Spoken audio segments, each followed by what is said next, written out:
Welcome back and prepare to be bedazzled because today we're going to be commencing my review of the DC Multiverse Mongul Mega Action Figure. Is this Mega Action Figure a paragon of resounding perfection, or should it be relegated to the dumpster, or is it characterized by insipid unalloyed mediocrity in the form of a quantitative score? I have to raise this action figure to be a 9 out of 10. Is he a stupendous, stellar, extraordinary, robust behemoth of an action figure? Yes.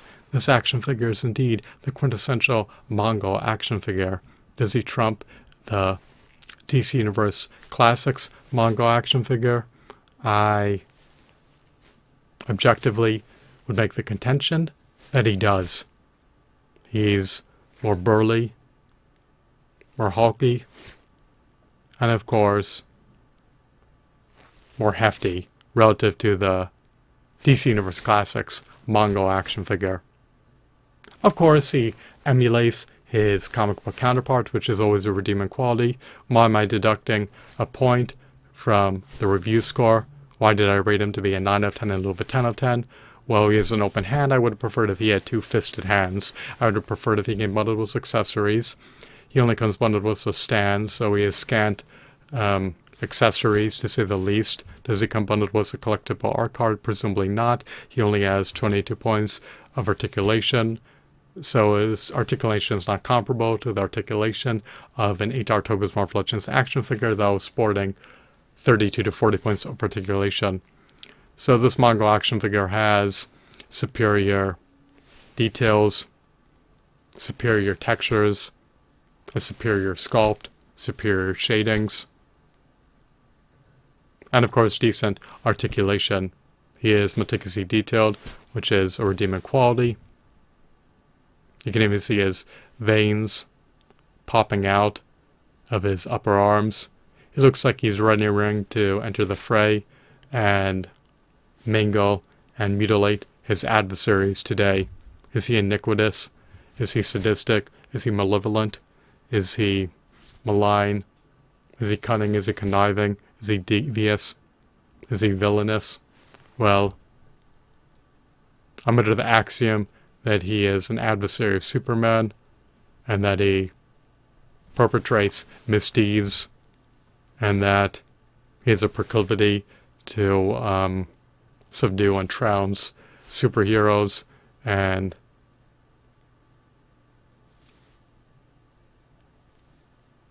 transgress against innocuous, innocent, sentient beings, to say the least. So is he an evildoer? Presumably. I cannot envision this character being heroic.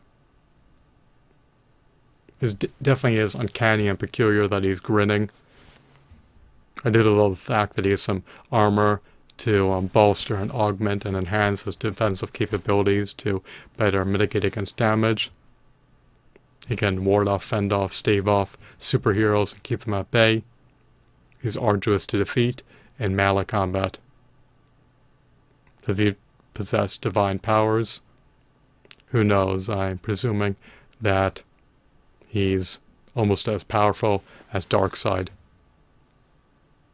But if he were pitted up against Darkseid, I'm under the axiom that Darkseid would triumph against Mongul.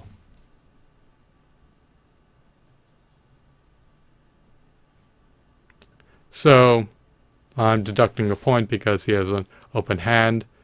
He lacks armaments.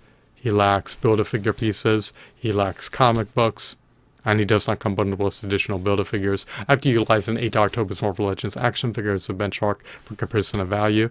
So at the price point of $40 plus sales tax, you could have alternatively procured 5 Toy Biz Marvel Legends action figures in tandem with 5 Build-A-Figure pieces for meticulously detailed behemoths of a 14 and 16 inch Build-A-Figure, as well as 5 comic books. And I would have preferred to have procured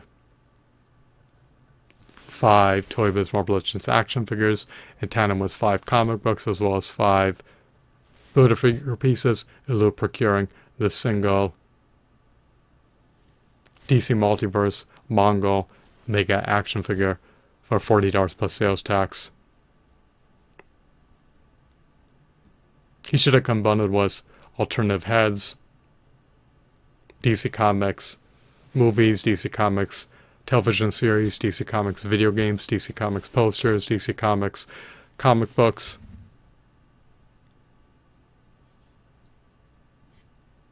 And it would have been great if he had some alternative hands.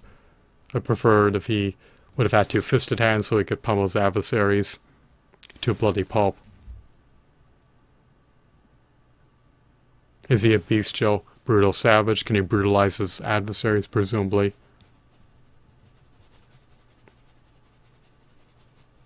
He does have forearm guards.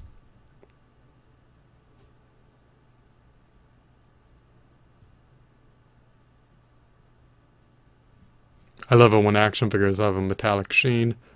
I love his deco, I love his armor.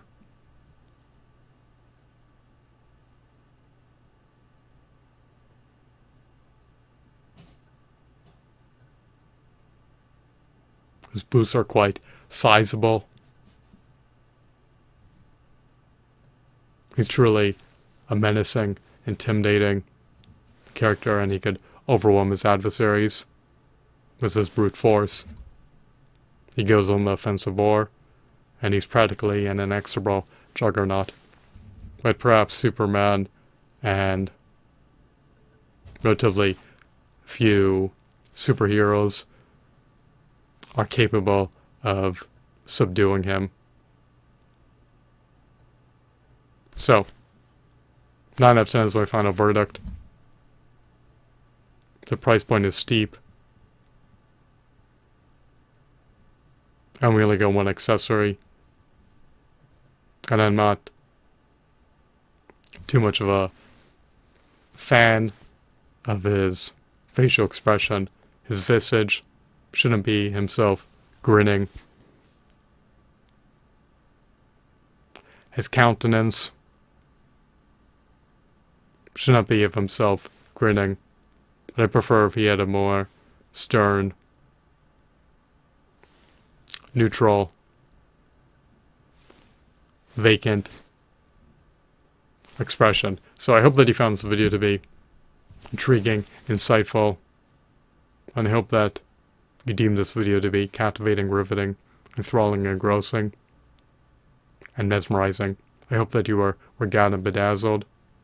Have a blissful day. Goodbye.